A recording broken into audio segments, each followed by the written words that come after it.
السلام عليكم ورحمة الله وبركاته بسم الله الرحمن الرحيم رب اشرح لي صدري ويسر لي أمري واحلل عقدة من لساني يفقهوا قولي.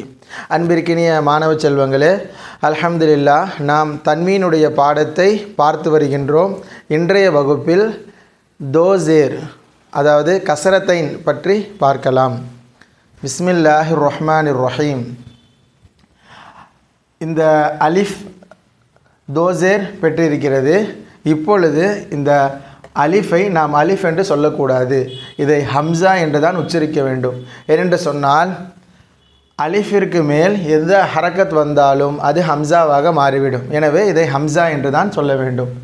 Hamza தோசேர் இன்னு இல்லை Hamza கசரத்தைன் இன்னு.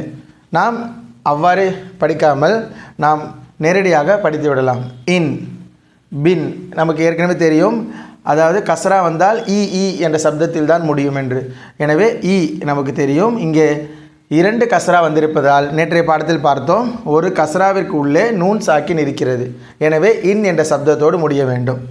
இன் பின் தின் ஃபின் ஜின் ஹின் ஹின் தின் ரின் ரின் ஜின் சின் ஷின் சின் வின் த்வின் வின் ரின் ரின் ஃபின் கின் கின் லின் மின் நின் வின் ஹின் இன் இன்.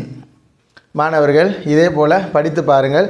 இன்ஷா அல்லாஹ் அடுத்த வகுப்பில் தொம்மத்தைன் அதாவது தோபேஷ் பற்றிய பாடத்தை பார்த்து முடித்துவிட்டு இன்ஷா அல்லாஹ் அதற்கு அடுத்த உள்ள வகுப்புகளில் நாம் ஒரு சிறிய சூறாவை முழுவதுமாக எழுதி இதுவரை நாம் படித்த அனைத்து சட்டங்களும் அந்த சூறாவிலே வரும்.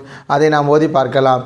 அல்ஹம்துலில்லாஹ் இதுக்கு அடுத்து இருக்கக்கூடிய ஒரு பாடத்தை முடித்துவிட்டால் நாம் குர்ஆனில் ஒரு சூறாவை பார்த்து சரளமாக ஓதலாம் இன்ஷா அல்லாஹ். அஸ்ஸலாமு அலைக்கும் வரஹ்மத்துல்லாஹி வபரகாத்துஹு.